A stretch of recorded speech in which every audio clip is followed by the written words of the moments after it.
doing it or am I doing it?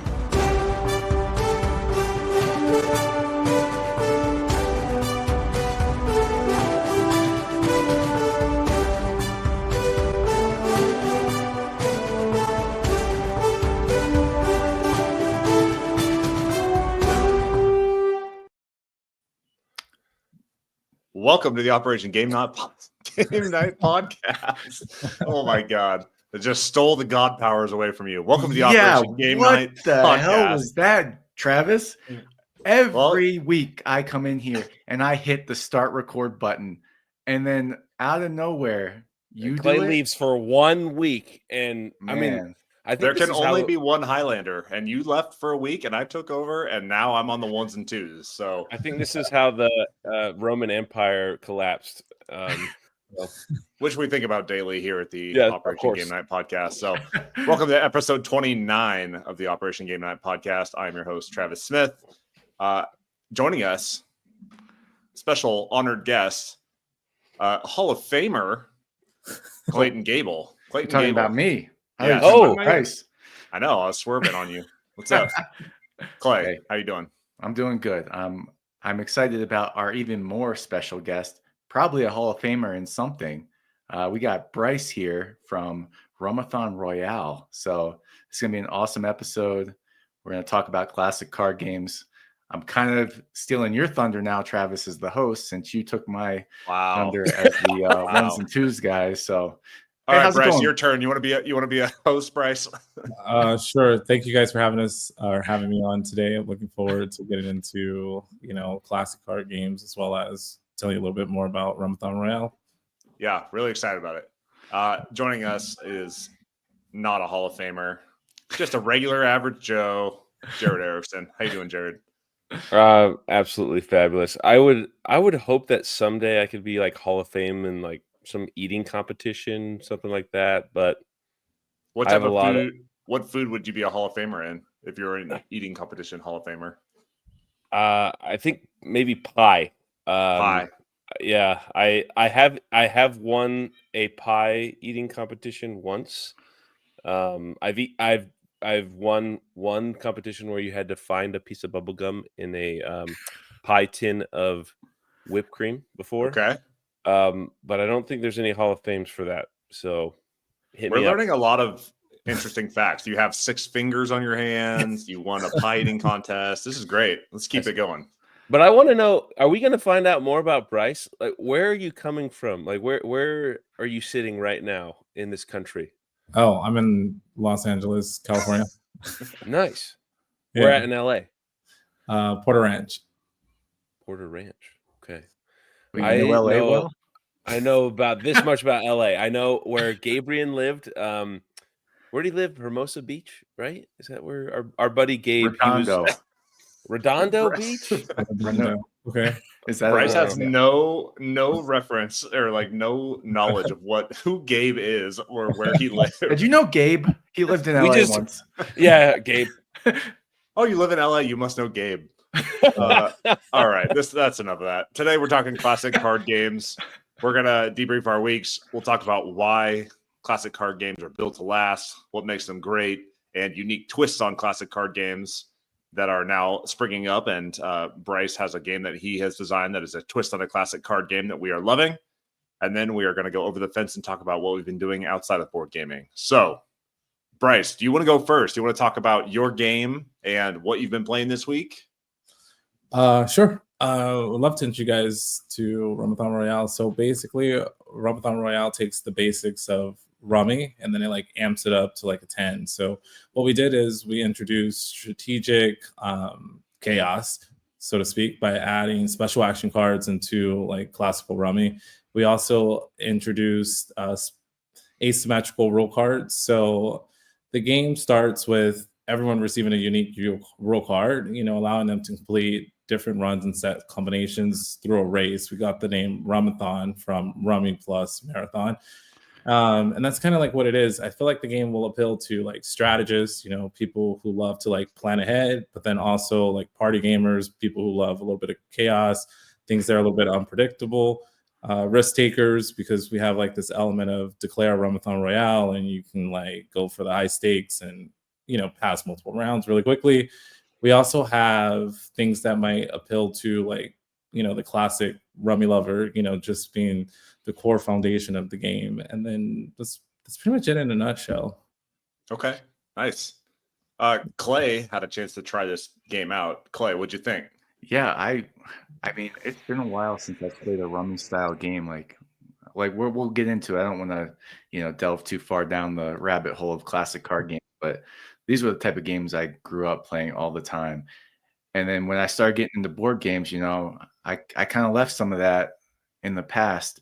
And when I got the chance to play Rummathon Royale, I remembered how much I love these type of games. Like there's something so satisfying about that, trying to create a run or a set and drawing that card off the top and being able to add it and then put it down and then being able to play on other people's piles. And I think what you added with Rummathon Royale was a lot of cool stuff like that ability to push your luck and spend points you have to be able to draw more cards and potentially be able to complete multiple rounds before another player can complete one round is super interesting. And I really am looking forward to playing it more. And also like the action cards you added with the block where you can stop people from being able to play on your stuff. That was kind of annoying. I played it with my son and he put the block card out in front of him. And so I'm sitting there and I keep drawing cards that I would be able to play on his stuff, but he's got his block card out, prevent me from doing that. So that was another fun twist. And even like the take thatty stuff didn't feel too bad. Like a sabotage card, sure, you got to give up your wild card, your flex cards, which are basically wild cards, but then they end up getting shuffled back into the deck. So you're probably going to, draw those again at some point. So it's not too punishing really. But yeah, I thought it was super cool. And the asymmetric round goals, that was something I haven't seen before where, on my round one was a run of 9 and then like a set of 3. And Mason was over there. He had to get like 3 sets of 2 and a run of 3. So it was cool seeing those different round goals and they equal out over the course of the game. But yeah, I enjoyed playing this game and I'm looking forward to playing it some more. Are the starter cards are they randomized? Like, because I did like that. Like, yeah, people starting with different objectives. I like that. Yeah, so they're all random. So you have the 6 roll cards for each player, and they're completely random throughout. We tried to keep it a little bit balanced, but for the most part, like you said, everyone's going to end up playing the same sequences. And so yeah. Nice. I love that. At what point did you decide to add the like take that mechanic or the these different asymmetric player goals or anything like that? I feel like that stuff comes along like later in the development process. You're like, how can we switch up rummy and what makes it different? And then you start to add it. That stuff seems like it comes later on, but what made you like spark that idea? No, I think that's a great question. So the first was, how do I make this game a little bit more competitive and edgy with a little bit more take that on? I instantly came up with this sabotage card. I thought that would be like a really cool way for people who love to use like wild cards to get ahead to kind of like balance them back out, with the rest of the players. So that was the first one that came into play. And then with classic set collecting, I thought maybe if we can block players from adding so that it makes it a little bit harder for them to go out, that might be like a cool, action to throw into the game. And then I'm trying to think from there, which one came next. The block. So we have the sabotage to the block, and then I was like a burden. A burden should be something that's like dreaded. Like it's like, oh my God, I don't want this card. So burden, then I was like, if you got one burden, might as well double it up and do a double burden. So we have the 2 burden cards. We have the block. We have the sabotage. We have the flex card, which acts as a wild card of the deck, and then we have a bypass card, which is just like your classic skip a player, which I thought could be good if someone's like taking the lead and you want to like skip them. It could be a good mechanic to have. So that's kind of how the 5 developed. They all kind of happened over maybe like 2 or 3 different gameplays and testing it out. So it wasn't like far in that we were like, oh, I need another card. They came pretty quick. Yeah, I that's really great. like the burden card too, because when I was first reading the rule book, I was like, "Oh, this sucks. Come on, somebody's just going to give me a burden card, and I have to just deal with that." But then the fact that you add on that if you complete that burden card, you get an extra 50 points. It's like, oh, Yeah. okay. So someone's actually taking a risk if they give me a burden card that if somehow I do complete this, now they've just given me more points essentially. So yeah, I thought that was a nice balancing mechanism there that made it not just a negative all the time to get a burden card. Yeah, for sure. And then being able to trade the points that you collect to get more cards so you can kind of plan in the future for rounds that might be a little bit more tricky. Like you said, the run of 9, sometimes it's hard to get 9 cards. So being able to use your points in order to get more cards kind of helps. And it also makes it a little bit more interesting too. Yeah, that's great. And so tell us about when this game is coming out, when it's launching on Kickstarter. Tell us about the future plans of Rummathon Royale. Why don't you lay out your roadmap for us? Okay, so we're planning on launching it on Kickstarter this summer. We haven't officially released the date yet, but for sure this summer. And I mean, for now, we're just trying to build, the following for it. So we sent out the game to maybe over 300 content creators and reviewers worldwide to get their feedback. We had a few things in which we tweaked regarding the game in terms of display, just to make the overall game experience a little bit more enjoyable. So we have all our finished enhancements, I guess you would say, added into the final version. And now we're just starting to amp up our community so that when we do launch, we can launch really well. We partnered up with Launch Boom, which has been really helpful and just like guiding us through the process. And we're just trying to have fun with it. We have really fun, silly content on our page with a lot of reels and just trying to bring the energy to what the game is. The game is a lot of take that, but it's also, about the spirit of interacting with each other. The whole concept of how I got into creating Rummathon Royale is because I wanted to take it back to like my childhood memories of growing up playing rummy with my family, my grandparents, my uncles, aunts, nice. and brothers and stuff, and bring that to the generation today, who doesn't seem to play card games as frequently. But I had to appeal to them. So that's where that whole special action cards, the asymmetrical roll cards, the take back mechanisms really come and shine. And it's been received really nicely. Like playing over the holidays, we had like several generations playing and everyone felt like they had a place. So it's been good. That's great. That's like part of the best. That's one of the best parts of classic card games like that is people can pick it up at any age and play. And we'll talk a little bit about classic card games later on. So yeah, look for Rummathon Royale on Kickstarter coming this summer. Thanks, Bryce, for sharing. We really, really appreciate it. Yeah, love it. Before we move on, I just want to say I love the box. We at Operation Game Night love small boxes. Does it have a little magnet on there? I don't know. I didn't get a copy. Oh, not look. Yeah. I mean, it just looks so snap. Oh, you hear that? Okay. My only feedback is another thing that us on Operation Game Night like is baggies. Big baggy fans, but it's a card game, so I understand there's no real baggy play here. But if you want to in a future version, maybe somehow incorporate a bag. We're here for it. So awesome. Put the entire box in the bag. Yeah. And then you're set. There yes. You go. Yeah. All right. Clay, are you ready to debrief your week for us? Let's do it. Okay, so 5 Tribes. This game came out in 2014, designed by Bruno Cathala and published by Days of Wonder. I've heard about this game many, many years, and it's always been intriguing to me because people talk about the Mancala mechanism of it all. And that's just not something. Another classic type of game, not a card game, but Mancala is a classic game that not many board games have iterated on, at least that I've played. And this was about that. And Mary always liked Mancala, and she talks about it all the time. She plays like, little dinosaur Mancala with the kids sometimes. So I saw this and I was like, maybe this is an opportunity to pitch a game to Mary that she might want to play with me, since I know she likes Mancala.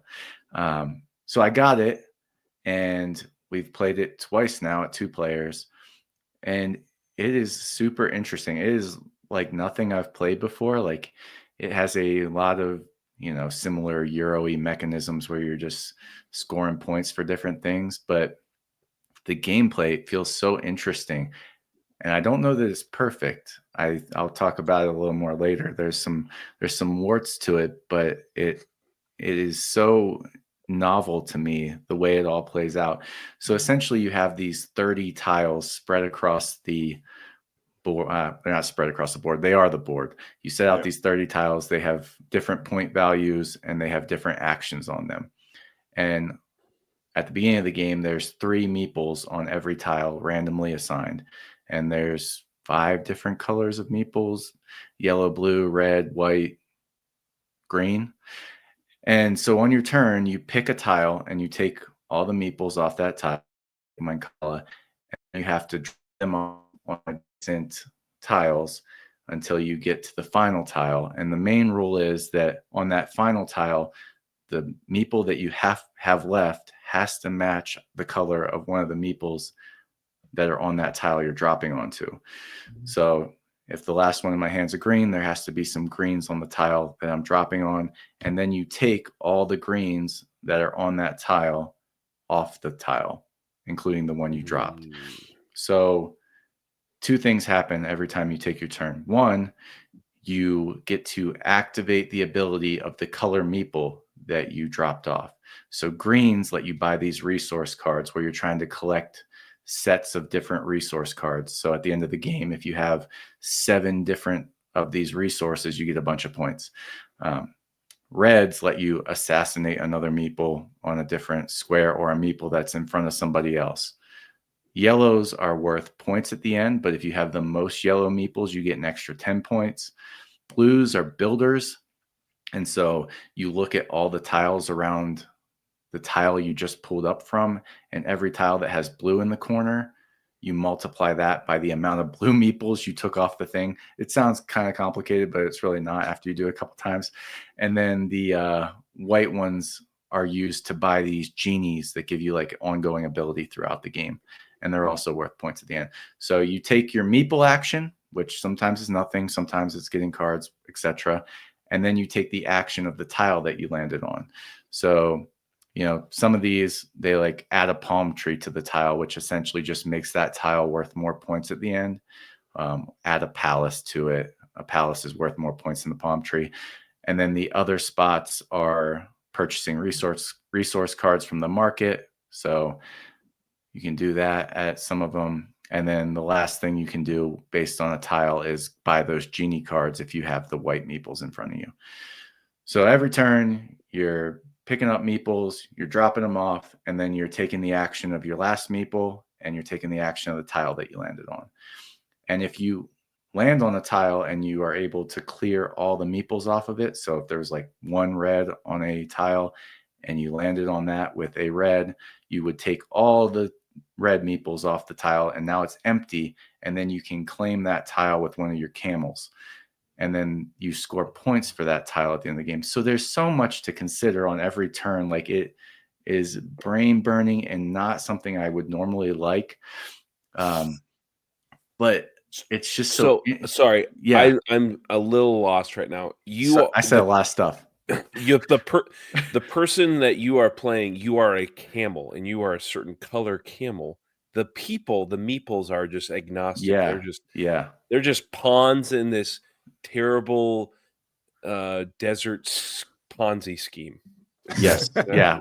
We are playing as camels. I wish I knew the actual theme. I don't know that they say that you're a camel, but you do have colored camels in front of you, and that's how you claim the different tiles. Got it. I'm tracking now. Yeah. On it. But the meeples out there, anybody can grab them. Anybody can move them around. It's like on your turn at the beginning of the game, when you have 3 times 30, you got 90 meeples out there, and you're like, oh my God, where do I pick from? So you just have to be like, okay, right now I just want to like land on a spot with a green meeple so I can get some resources. And that's like all you can think about because it's overwhelming. But as the meeples start disappearing and you start to see these opportunities where it's like, ooh, there's a single yellow meeple over there. I could claim that tile if I can figure out a way to grab this stack of meeples here and meander my way over to it and land with a yellow meeple. So you start to see these like interesting tactical decisions pop up where you can, make these cool moves and, claim these tiles. And yeah, it's a cool game. And Mary really liked it. She wouldn't tell you that, but she did willingly play it a second time in the same week. So that's equivalent to a Rachel Run It Back award. A Mary Run It Back. That's awesome. Yeah, it seemed more complicated than it would be at first, but really, it's got a nice player aid that pretty much lays out all the rules. So like once you know what the 5 meeple colors do, and you know what there's like 3 different things that happen on the action tiles, when you know that, it's a pretty simple game to get into and super tactical. Like if you play with people that have trouble making decisions, this could be an exhausting game to play because you can't really plan for your turn because everything that happens changes the board state so much in between your turn. Like somebody grabs a stack of 6 meeples and starts dripping them all over the board. You now have like a whole different thing to consider. So you have to kind of like on your turn be able to assess the board and like make a tactical decision about what's going to be the right move at this time. And I really like that tactical gameplay. So I enjoyed this a lot. There's one other interesting part of this. There's a turn order track. So at the beginning of each round, you can bid with your points to like try and go earlier or later in the round. So cool. if you like see an opportunity where it's, there's a meeple on a tile you really want to claim, you could, spend up to 15 of your points to ensure you go first, or you could spend 5 and hope that nobody else is that motivated to take the lead from you. So that's an interesting twist. I don't know that 2 players it was, because at 2 players, each round you each take 2 actions. So you're bidding twice. But I think at 3 and 4, maybe it's a more interesting decision because you only do get 1 action that round. But yeah, 5 Tribes, like this game has been around a while and it has been talked about ad nauseum by people as being a super interesting, fun game. And I can attest to the fact that I'm glad I have it because I don't have anything like this. And it's been a lot of fun. We played it 2 players in like just under an hour both times. So, and this game made the cut to be kept through the move, correct? Yeah, Mary wasn't a fan of the shape of these. Interesting. I don't know why. Yeah. I don't know what she's talking about, but yeah, they're obviously Persian palaces, but whatever. Yeah. Some people. Gosh. Awesome. That sounds rad. Yeah, it's a cool game. Yeah, it's good to get into an older one. Sometimes you overlook the older stuff, and although it's not as old as Rummy, it is an older in the board game sphere. 10 years old. Man, that's ancient times. Awesome. You got anything else, Clay? No, that's my debrief. Excellent. Jared, debrief your week for me. Well, this week, not necessarily as classic as what is it, Manjula? I'm sorry. Mancala? 5 Tribes. Mancala, yeah. 5 Tribes. Or card games. I mean, Terraforming is classic sci-fi need to go take over a far distant planet.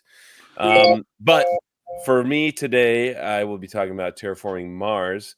I'm sure Clay and Travis noticed I sent them a little board game arena request to please play with me because the guy that sits next to me in class, he's like, hey, have you ever heard of Terraforming Mars? And I'm like, yeah, I have, and I am interested in it. And I need to get smart on it so that I can play with him. Okay. This is another thing that is going to be new for the 3 people that listen to this podcast. I am moving closer to Clayton coming this summer. It's official. I will be in the Virginia area for, I don't know, a couple years. while Clay is moving back to Pennsylvania. So I fully expect to be playing Mancala with you and hopefully terraforming some Mars. All that to say, terraforming Mars. Here we go. We're resource gathering. We are building engines. Tons of resources here to keep track of. I am going to butcher the trying to describe this game, but you're essentially trying to take these corporations from planet Earth to Mars, and you're trying to build like our world over there so that people can live there. You're trying to put plant life, you're trying to put oceans, you're trying to put cities, and all the while they need power, they need the oxygen level to rise, and they also need the heat. They need it to be somewhat livable. So as you're competing with your fellow players, I think this game plays 1 to 5. I don't know how crazy the single player version of it is, but I love the mechanism that you are kind of working together, but you're also you could be essentially backstabbing each other because you can play these cards that help build your engine, that either help you maybe make more power, or you make more money, or maybe you make less money, and so you're there's opportunity loss, but you're gaining some other ability so that you can maybe put down more greenery, get more points. As you can tell on this beautiful screen that Clay's got up for us, your point tracker is around the outside. But certain cards can't be played unless certain conditions are created. So you need to either have more oceans out or more cities, or maybe the oxygen level needs to be high enough to actually plant these cards or these types of greeneries. So I think it's pretty on point. Like, you're not going to put little I don't know, fish into the ocean until there's ocean, or you're not going to actually have succulents growing aloe plants unless there's oxygen. So I love that aspect of it. I like the idea that you can kind of backstab people. Not maybe backstab, but you can play a card where it's like you can take people's resources, or you need to be able to spend 3 resources to play this card, but it doesn't have to be your resources. So you could go over to Clay's table and go, thank you, and steal it from Pretty him. rude, Jared. I think I already did that once in our digital game. So well, it's tough on the digital game because I don't know when you did it, because I don't understand fully what's happening yet. Yeah. So you just keep stabbing me as much as you can. The best part of this experience with my next door neighbor, the guy that sits next to me in school, is at my library at the school. They have Terraforming Mars. Nice. So I will be getting Terraforming Mars from my local military library and playing with my buddy. And who knows? Maybe it'll make it to my shelf, but I don't think so. I don't know. So, Jared, before you go out and procure anything, I have been looking at my shelves, trying to cull the herd until before we leave. Yep. And one of the games, 2 of the games on the chopping block, is Terraforming Mars Ares Expedition. What? And the other is Terraforming Mars the dice game. Whoa. So if you have any interest, I might send those your way if you want them. Well, I think we might be overlapping here in Alabama a little bit, so we could just do the. Well, I don't know if your my stuff is going to take forever, but that's true. Okay, yeah. Well, you could just carry it on with Gwen, the baby, and the board game. Yeah. All the essentials. But anyways, that's Terraforming Mars. Shout out. I mean, it's been around for a couple years. I think ChatGPT says Jacob Frylix, published by Frylix Games, 2016, Stronghold Games. Yikes. I think it's pronounced Frixilius. Oh, wow. That was my best try. What is beeping, Jared? Is that like a fire alarm or something in your house? It's probably a fire alarm. I don't know. Is everybody okay? Safety check. Safety check. Okay. Anyways, Man, freaking Terraforming Mars exhausts me. Does This it? game, I love like what's going on in the theme. This is like hard science, like Jared said, it's exactly how we are going to terraform Mars from a scientific basis. But just the amount of card reading and like having to understand what the cards do is just exhausting to me. yeah. Like It is. I just wish it was a little simpler. Well, Not that the it's guy, hard, the but you're guy that going. wants to play it, that's with me. He's a 6'2". He's a developmental engineer. Dude is wicked smart. Beyond, Smart. he's beyond smart. I think he's gonna kick my ass when we actually do play. But it's right up his alley. But yeah, there's a lot going on. I'll say that. Awesome. Yeah, that's a good one. It's also, very cognitively draining. You just like play it, you're like, I need a nap afterwards. It's tough, man. Yeah. What else you got, Jared? Anything? That's it. That's it Okay. for me.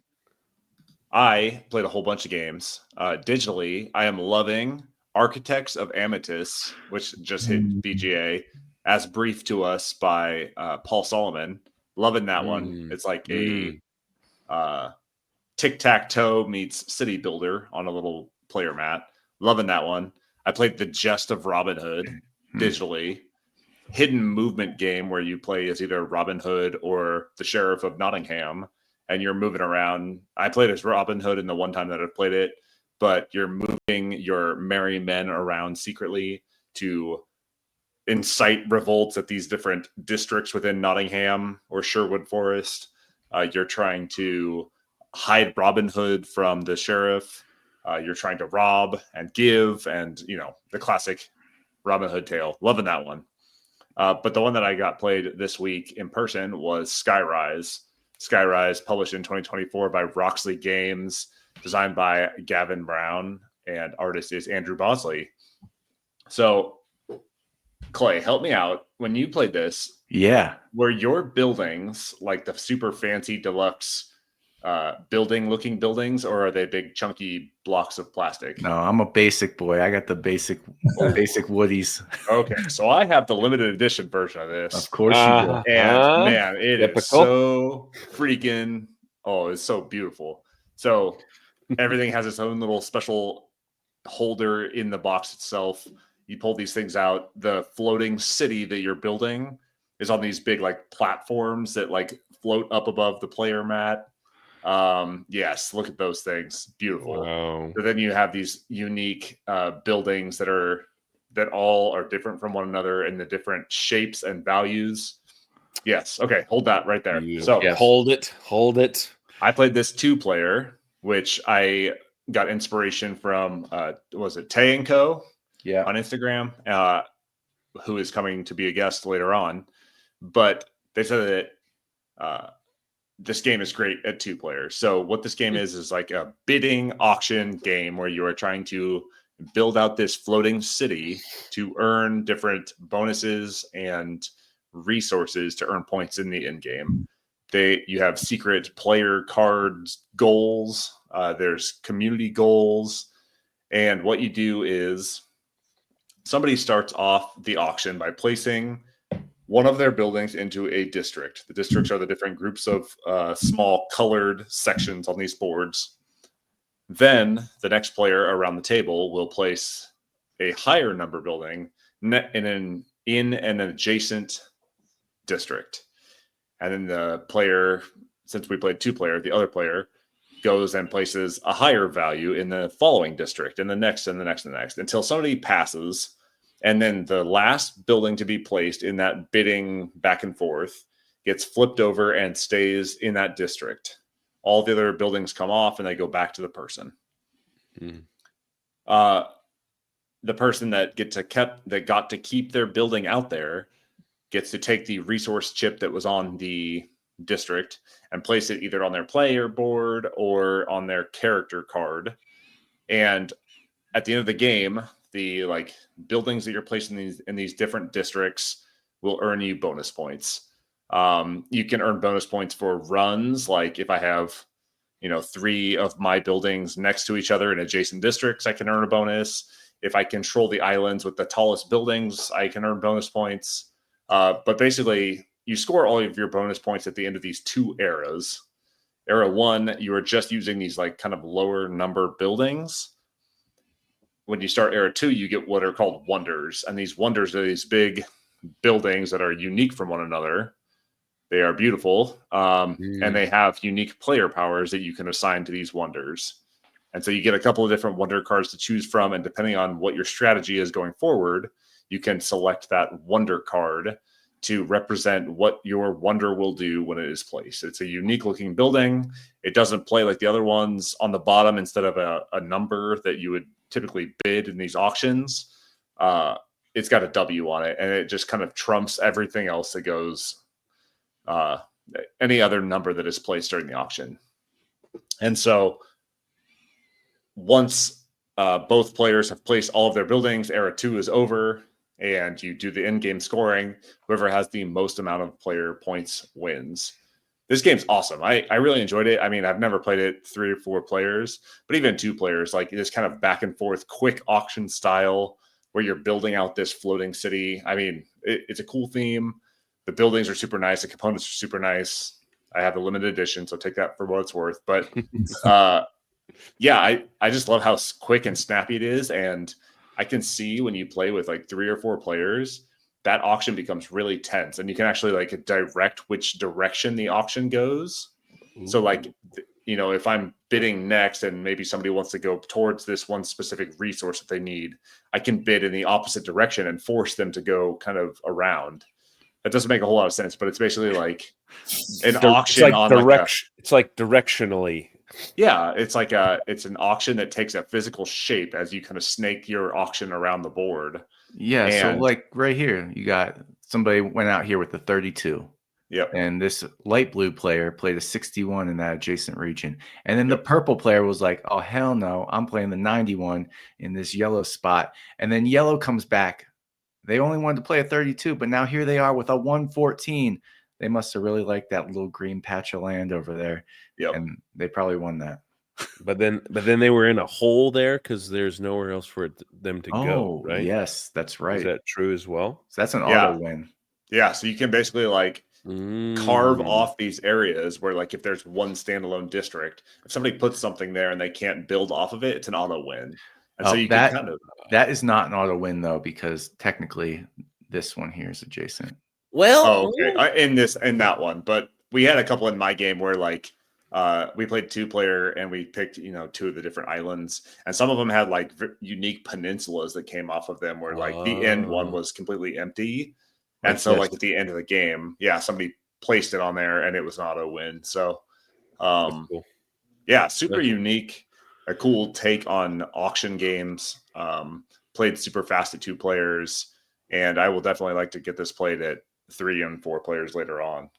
Clay, what was your impression of this? Yeah, when you started talking about it, I looked at my tier ranking of all the new to me games from 2024, and this was the 5th highest ranking I gave. So of all 92 games, I really like this game.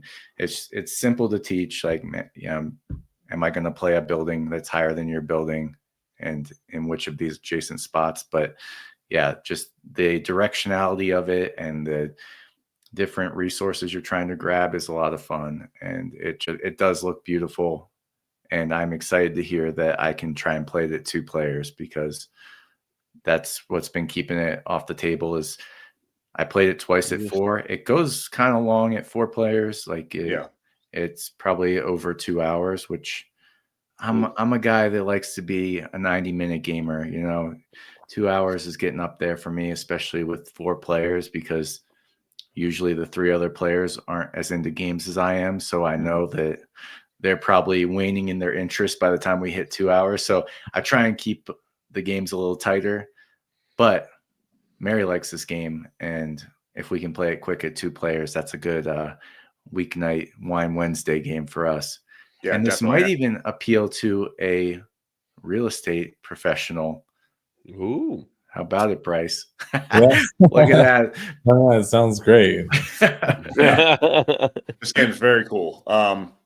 Definitely gonna get it played again. Very cool table presence too.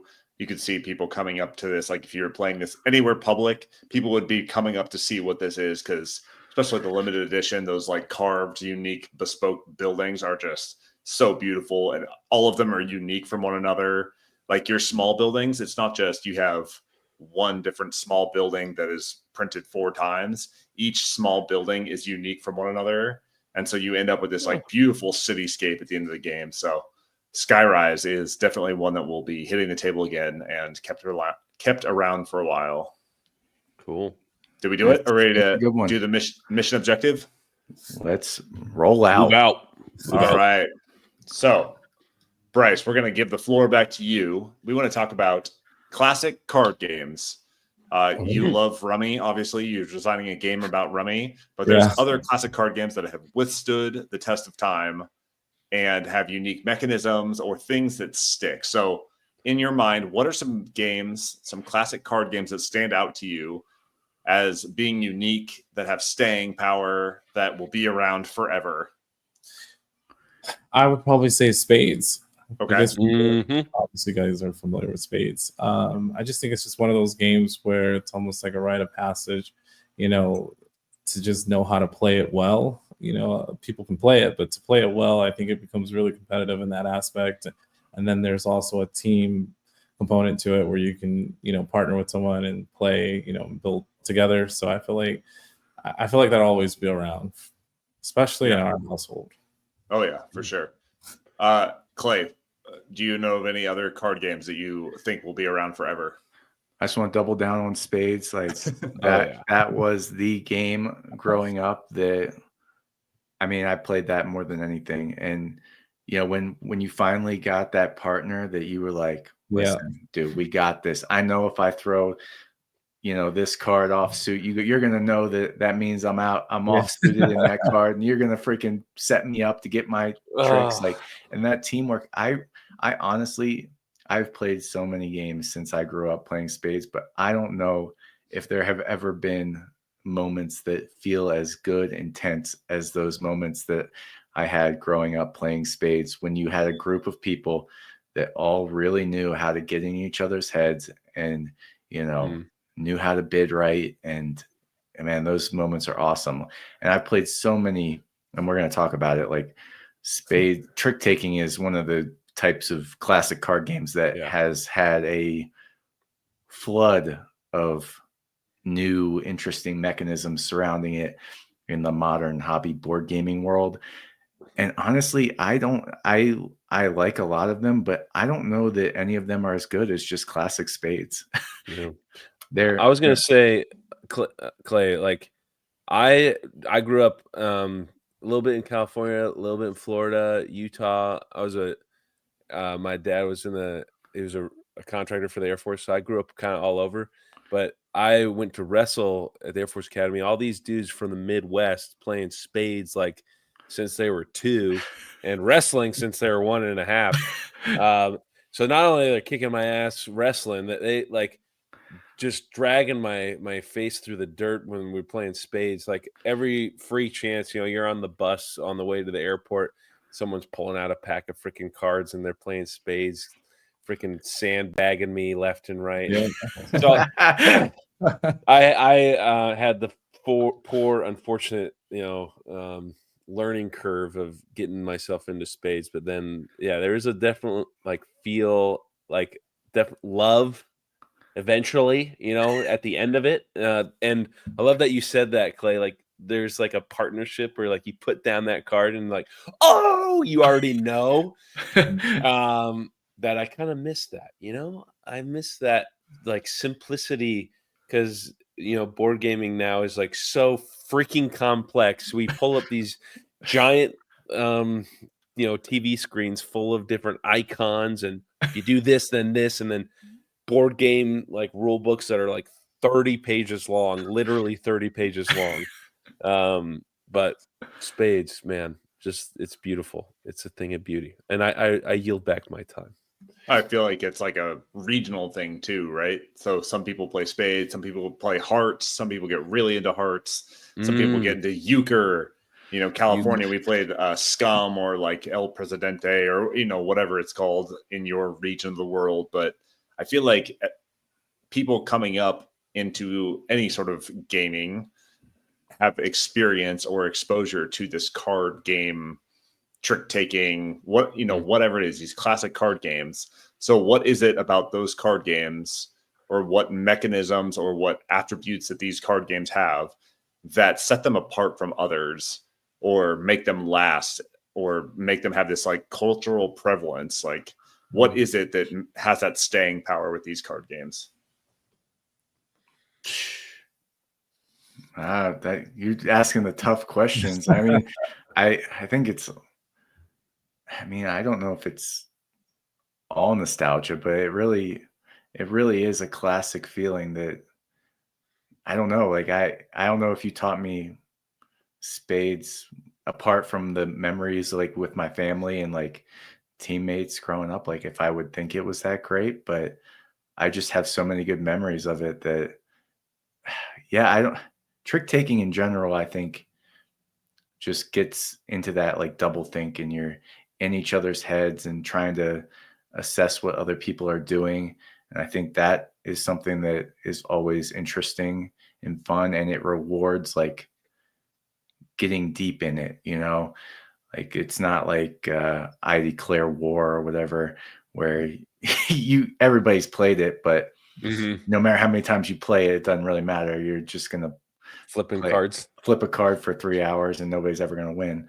But yeah, it does reward that repeated play with a certain group that I don't know. I'm just making stuff up because I just really love the feelings I remember. Yeah. Bryce, what do you think? I mean, what comes to mind is just like the interaction. You know, it's like the rules of no talking over the table, and you're trying to, you know, signal to your partner like, you know, what you have going on in your hand, or just like the pre-betting, you know, so you don't sandbag. You know, how you're trying to like calculate, you know, what you think other people might have, or how strong your high cards potentially are in comparison to what else is out there. Just like the timing of when you play certain cards on if it's going to be that winning card or not, or how do you throw out that bait card to get rid of their high card so that you could. I mean, I think it's simple enough. The strategy isn't too complicated, but it's also really easy to teach. That makes it feel as if it's more than what you're actually doing. Maybe that's it. I'm not really sure, but it does stick. Yeah, I think it's got to do a lot with like social deduction, and like when you play with the same people over and over again, like you kind of know how they're playing and what that means for their hand, that they're maybe they're bluffing, maybe they're not. Like I know that this person plays this specific way, and plus I think it all comes down to like a deck of cards costs what, like $2 nowadays with inflation. like it's something that is super cheap and easy, and it can be passed down from generation to generation. We talked about anybody at any age can pick up hearts or spades and sit at the table with the big kids or with the grown-ups and play. And like it's inclusive, it brings people together, it's quality time, it's cheap, and you know, it has a little bit of gamesmanship. There's like that very pure what is that, like game mentality or game theory, where you're like bluffing and bidding and playing the other person versus playing what you have in your hand. So I think that's what like makes them stick. But since these games were invented, you know, 100 years ago, they've been iterated on a bazillion times. So like, what are some cool twists that you've seen to these classic card games besides Rummathon Royale, which we love? What are some like other twists on these classic card games that you've seen that like really stand out to you? Recently I came across Nine Holes, which reminded me of a classic a lot, you know, but I thought it was very interesting, you know, how they made it more relevant towards today. I forget what the classic is of it that it's based off of, but I mean, it instantly brought feelings of nostalgia. Okay. Are you talking about like golf? Or is it golf? Sorry. I know. I mean, no. I think no. I'm talking about the classic game that Okay. I used to play with a deck of cards. We called it golf, but now there's a game. I think I've seen it too, where it's like 9 holes or something like that. Yeah. And you're playing essentially the same game where you have like a grid of cards in front of you and you're trying to get like matches. Get them in an order. Well, you're trying to get like, if you have like 2 rows of 3, you want the left column to have matching numbers because then they like equal out to 0. Yeah. That's it. Yeah. My sponsor mom at the academy played that, and she'd have these cards that were like these big, like almost the size of a sheet of paper, and she liked it because she could play with her grandkids and also with dumb, young, hungry cadets. So like it worked great for me. Yeah, and then like the kings were like zeros. extra points or something like that. But if you got them in a row, they'd cancel out. So like maybe you risk it for the biscuit and you take the, I don't remember if it was the kings or whatever, but yeah, you're pushing your luck a little bit there. But no, heck yeah, I do love that one. I was thinking of Uno random, like I was trying to think back, like what did my family actually play? We played Rummathon a lot, but that's not a card game. But we did play Uno, and the twists on Uno are like that. I remember like the weird little thing, like it would shoot cards out of you, out at you. You had to like press the button. Little dealer thing. Yeah, the dealer. It's so freaking gimmicky, Uno. Like, but you go back to like, that's why I think Uno is more just like that weird. I don't know, weird, but like capitalistic, like I don't know, like how do we make more money off of this? Whereas Spades is like just pure. It's just like get a deck of cards, go play this game with your buds. So I don't know. I did like, as a kid, I just like sit there and just keep hitting the button. I'm not even playing with anyone but myself. Just keep hitting the button until it starts shooting stuff. And yeah, that's Travis. That's I didn't really answer you earlier. Sorry, I got too excited because Bryce brought up Spades. But just thinking of some other like classic card games that off the cuff, like you grow up playing. We mentioned now golf, or whatever you might have called it, where you have those, holes you're going through. Rummy, obviously. We grew up playing. I didn't even know this was associated with Rummy, but now that I've learned more, we called it Escalera. And essentially you like started with like, it's basically just like phase 10, you start with like 3 cards, and the first round you're trying to get a run of 2, and then you go to the next round, you get 4 cards and you're trying to get a run of 2, set of 2, and you go all the way up and back down. And I mean, we played a ton of that, and I don't know what actual Rummy looks like, so maybe Bryce can explain if that's pretty similar to actual Rummy or not. But yeah, it is. Okay. Yeah, we just called it Escalera for some reason. I don't know. And that's like the thing with a lot of these games. There's like a lot of like weird like offshoots and house rules and like different variations that you can play. But yeah, Rummy essentially. And then you have your poker style games, your Texas Hold'ems, etc. We played a game growing up called BS. I'm sure everybody probably played it, where you're on the 6s and it's your turn. You're like 3 6s. Like, bullshit.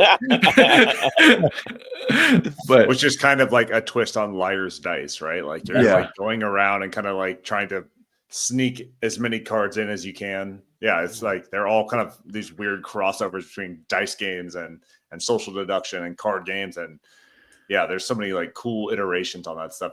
And everybody has their unique name for it. Like some people called it, Scum. Some people called it Presidente. Some people called it, whatever it is. But yeah, that stuff's cool that it has like its own regional thing. It's got its own like family thing. People have their own rules that they carry around or pass along. And every time you sit down, you got to be like, oh, how do you play this card specifically? Like everyone's got their own little thing that is developed in these regional dialects almost. Yeah, absolutely. So what other like cool iterations have we seen lately or twists on these games? I was thinking specifically, I don't know why, but I was thinking about Spades and how you're like playing with a partner and how you're like trying to read the other player.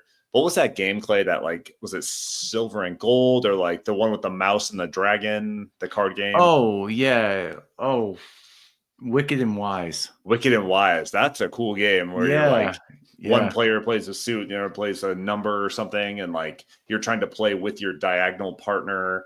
That game was cool. That I think that's like a kind of a unique twist on that type of mechanic. I brought a lot of show and tell over here. Let's see it. Like iterations on games. Let's do it. Obviously, Rummathon Royale. Boom. The latest to the collection. But recently All Play came out with these like tiny boxes. And this one's Panda Panda. And it's not exactly like Rummy, but kind of. It's like a interesting twist on it where the cards all have letters. So there's like A's, B's, C's, D's, E's, F's, and G's.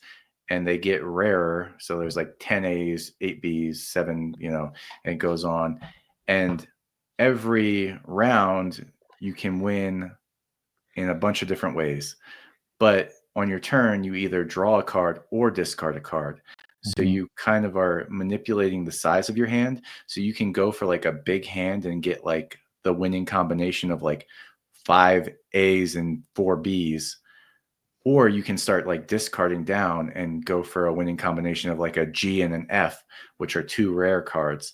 So it's an interesting take on it where you like can manipulate the size of your hand to try and get these winning combinations. But yeah, super quick little fun game that I've been playing with the kids and having a good time. But yeah. Have you played Spades with the boys yet, Clay? I have recently introduced them to trick-taking games, and speaking of another show and tell. Show and tell, show me. They love Skull King. So really? Yeah. So Skull King's nice because as awesome as Spades is, you do need a partner that understands you, and you do need 4 players. Skull King plays I think it's like 2 to 8 players. So you have a wide variety in the player count. And it's got some interesting stuff like the trumping is a little more dynamic because there's pirates that beat everything. Mermaids. But then there's a mermaid that'll beat all the pirates. And then there's the Skull King that beats everything, but a mermaid can beat the Skull King. And so you get like bonus points if you happen to actually do that and you take a Skull King with a mermaid. And what I also like about Skull King is that it ramps up. So you start with 1 card and you're all bidding on, that one single card. And everybody's like, okay, 3, 2, 1. I think you're supposed to say yo ho ho. Yo ho. Okay. Yeah. You're getting me hyped. and then you bid either 0 or 1. And then the next round you all get 2 cards. So you're bidding on 2 cards. So this was a nice one to introduce to them because it starts out super easy with like, okay, we're going to play 1 trick. Do you think you're going to win it or not? And then it just ramps up as you go. So Skull King's been a cool trick taking twist game that I've really enjoyed. And I will cede the floor for a little bit because I could talk forever about these type of like card game offshoots. I just love them. How are you going to bring these 2 small box games, like not even 2 weeks after we do our small box breakdown? Like we gotta go back to the drawing board. We're gonna do it again because we got hit up on Instagram a couple times. Like, oh, you missed this game and this game, and now I feel like a big idiot that we left out any small box games. So, yeah, and Rummathon Royale. We'll have to add that on next time we do it. Dang. So, why don't we just actually play the games? Wow. I mean, we could. About that. It could be a year-long endeavor. Oh my god. I live day to day, man. So, Bryce, any other thoughts on classic card games? The other classic that comes to mind is Solitaire. It's a good like 1-player game. Oh wow. Yeah, that one's a real fun one too. I was gonna say I was gonna bring that up, but it's only, and I'm the guy that plays most of my games on Board Game Arena because my dad got Windows like 95. Yeah, and that's the only thing I knew what to do on the computer is just play the Solitaire until I got it, and then the little There you go. Start jumping across the screen, and I just sit there and wait until they covered all the screen. Yeah. I'm like, I felt so accomplished. I think that's where the foundation of my confidence is really Solitaire. So I haven't played it since then, since I was 5. But Anyways, And I was going to throw that in there. It seems like a reductive question since there's like 1,000 solid solo card games, but like any cool iterations on solitaire that you know of? Nothing comes to mind. I don't know. It's kind of a hard one, right? It's like so It is. simple that like Yeah. it's been iterated 1,000 times probably, but none of them like really pop. But the one that I was going to bring out, because it is solo, it's not a solitaire game per se, but like Regicide, solitaire card game played with a single deck of cards. Bryce, have you ever played Regicide? No, but looks interesting. It is actually like a card battler. It's a cooperative game. You can play with multiple players, but you're playing cards from your hand that are 2 through 10, and you're trying to take down the face cards, which are like the bosses, basically. And each suit that you play will do the value of the card, and then the suit does special things like hearts will heal you and get additional cards back into your deck. Spades will double the attack value, and clubs will, or clubs are like the base attack and different things like that. So maybe I think the diamonds are shields and will like prevent damage on the tail end. So really cool. They actually have an app that's like pretty intuitive and super easy to manage the game, because it's a lot to keep track of as you're playing it with just the deck of cards. But yeah, it's like really intuitive when you run it through the app. So, all right, what was that one that? Oh, sorry. Dang, I was just about to. What was that one? What? That one that you were telling us about? It was a couple weeks ago. It was like this really cutesy one that was a really small box one.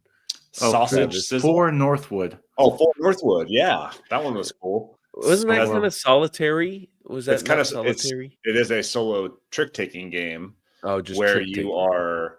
Yeah, you like pick a village to visit, and each village has a leader, and those leaders have a certain value, and you have to win a certain number of tricks equal to that value.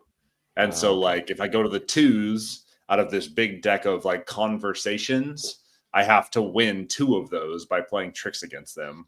And you have special abilities that can help you like win or lose tricks down the road. So it's a kind of a cool mechanic, and it's like an interesting take on trick taking where you are playing against yourself, but you're playing against the deck to win a very specific amount of tricks.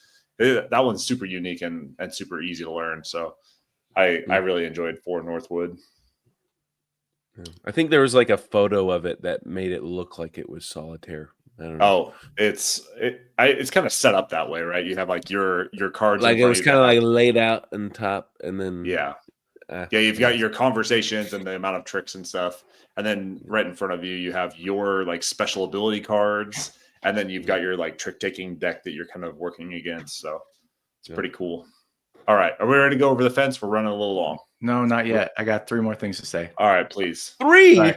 Okay, one more type of game that we haven't talked about is like Haggis. I've never played it, but you know, games like Scout, where these climbing games where you have to play increasing values of runs and sets to try and get rid of cards from your hand. So that's another type of classic game that like we have tons of them now. Another one from that all play line, Rainbow. It kind of combines For Sale with that, which is super cool. You should check that out. Also, The Gang, cooperative Texas Hold'em style poker game where you're working together to try and like assess the order of your hand strength. Another interesting twist on a classic game. A couple more. Just rifle them off. Jekyll versus Hyde. This is a 2-player trick-taking game where one person's trying to make it so that you each win like an even amount of tricks. Like, so Travis wins 5, I win 5, and the other person's trying to make it super uneven. So they want one person to win 10 and the other person to win 0. So you're kind of like battling on this track, trying to, you know, tip the scales in one direction or the other. That was a cool twist. Cat in the Box. I don't know that I love playing this game, but it's super interesting because your cards don't have suits until you play them. So they're all just black cards. And then there's this like track that you Sure. can Yes, say you like, can. okay, I played a 3. It was actually the red 3. And then nobody else can play a 3 and say it was the red 3. So that's a cool game. And then Fantasy Realm's kind of a stretch, but it has the same feeling to me of like a rummy style game where you are just drawing and discarding, and you're trying to make this like magic hand of all these cards that work really well together. And it plays super quick, and it has that awesome feeling where, you know, you create these combos that just pop off and you score a ton of points. And I am done now. Just casually holding up the deluxe edition of Fantasy Realms like it's no big deal. It's like $10 on Amazon. All right, let's go. Bryce, tell me what you've been doing outside of board gaming. Oh, and we want to hear like another shout out for your game. So go ahead, Bryce. Outside of board gaming, it's just been spending a lot of time with my daughter. She just started her swim classes, so Love it. just trying to get her to just perfect, you know, her skill. It's been really good. It's Excellent. also really How fun. old is she? She's 2. She's 2. So I mean, she's not strange to the water because we've been trying it, you know, ever since she was little. But now that to see her like, you know, going out there and then flipping on her back and, you know, just her safety mechanisms, it's been really good. It's exciting. That's cool. Yeah. Excellent. Yeah, so that's what I've been doing. And I want to hear the play testing for your app. Oh, yeah. That also has been something that's been taking up a lot of time. So taking Rummathon Royale and then bringing it to iOS and Android, it's been a lot of play testing to kind of work out the kinks and in terms of like the engineering of the game. So that's been really fun. But then also you got to push it a little bit beyond just like, you know, playing it in real life. You got to add that element of excitement, you know, add coins and gems and, you know, daily spins and just like all those other kind of fun mechanics that of like a mobile game would have versus like the physical game. So just working on that has been really fun. Yeah. That's kind of an interesting take, like taking Yeah. the card game and like making it into a interesting app on the back end. That's kind of like a unique twist that people don't really think about. Yep. Is that available yet, or it's still in the beta? It's not available yet. We're still trying to fine tune it, but it's been a lot of fun to play. Yeah, that's cool. It will be available, but not yet. Okay, Yeah. Sweet. Awesome. Clay, I have a hard out in 17 minutes. What you been doing outside of board You gaming? think I'm going to talk for 17 minutes? My gosh. Wow. I never know. I never know. about card games. I love card games. So you really He's not getting paid by any of these people either. I mean, not that we're aware of.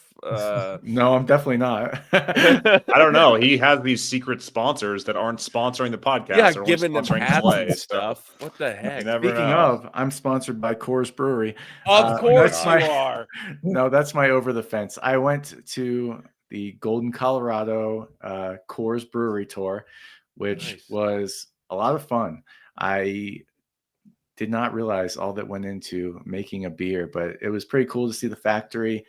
They got me pumped up about their beer. I'm sure that's part of the purpose of the tour, but they were talking about all the Coors banquet beers are brewed right there in Golden, and all the water used for it is coming right down Clear Creek and is, you know, filtered underground, like through natural mechanisms. So that's why if you drink Coors, you don't get a headache because there's nothing funny in the water. That's what they said. I'm repeating it. Yeah, I was half expecting you to say like, that's why when I'm thirsty and like raise a can and crack it. That's why I drink Coors. I drink Coors Light. Oh my god!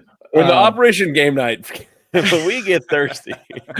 Yeah. Oh my god! But it's cool. I bought a bunch of Coors after I left there. So that was awesome. And also, go back. I finished for the first time in many, many years a fictional book, although it was audio format. I finished The Way of Kings. I started that. You did? Yeah, I started it. How far did you get?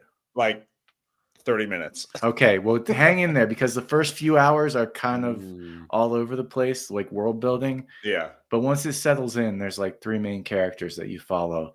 and it's worth the payoff. It's a good story, and now I'm on the second book in that series, which is another 48 hours. So, Oh my god, yeah, deep in the Brandon Sanderson Cosmere now. So I'm gonna try and play some catch up. I gotta yeah, get that good luck up to where you're at. Yeah, Awesome. and that's my over the fence. Beer and Brandon Sanderson. Yeah, gotta support the little guys, right? Yes. Yeah. Nobody's ever heard of Brandon Sanderson or Coors. You heard of this beer called Coors? It's a microbrewery. It's pretty cool. All right, Jared, hit me. All right. Well, I'm going to go way back to last weekend. I did another podcast, guys. No. With Carlin Olive, Get outta one of here. our good friends of the podcast. Actually, it was an assignment for one of my classes. We talked about middle leadership and leading from the middle. It was a blast. Let me know if you guys want the transcripts or you want a copy of it. Definitely want a copy. She I had to edit it considerably. She has just as dirty of a humor, as me. So I had fun editing it. I just did it right here on SoundCloud. So next week, I would like to start the podcast. If you could let me start the podcast instead of Travis or Clay, because I saw that at the beginning of the podcast it seemed to be a little bit of conflict. But anyways, Yeah. I digress. Also, he's grabbing Bryce, this thing. He's grabbing this thing, Travis. Oh, I touched it. I just want to say, Bryce, my daughter is also 2, and we went to Birmingham over the weekend, and she swam the length of the pool. She's learning to swim too. Like, she's never swam that far with me, at least. She goes to with this with her swim coach and stuff. I was blown away. I mean, it was a hotel pool, so we're not talking Olympic style size. And she's taking her sweet ass time. She flips over and hi dada, and she's kind of floating around. But I was blown away. Right. She used a flawless butterfly stroke, or was it Yeah, she usually does butterfly to the side stroke. Yes. Perfect. She's crushing it. And the very last thing, I had some amazing food in Birmingham. Best fried chicken sandwich I had, Saw's Barbecue in Birmingham. If you ever go, I absolutely loved it. I had amazing breakfast, cheese grits. It was Huevos Rancheros cheese grits. Blew me out of the water. And Real recognized Real. The dude liked my chain. He also liked the shirt I was wearing, which is the Diners, Drive-Ins, and Dives. Oh my god, Guy Fieri. He's like, dude, I love your shirt. I'm like, Real recognized. He probably Real. thought you were with the team. Is Guy Fieri about to walk in here? Yeah, I'm like, yeah, actually, I'm the guy who tows around the Camaro. So yeah. But anyways, that was my week. Debrief Awesome. Over the Fence. Travis, what up? Well, we have family in town. We played a lot of games, and yesterday I watched the new animated Lord of the Rings movie, Lord of the Rings: War of the Rohirrim, which I wanted to see in theaters, but difficult to do when you have a young one running around.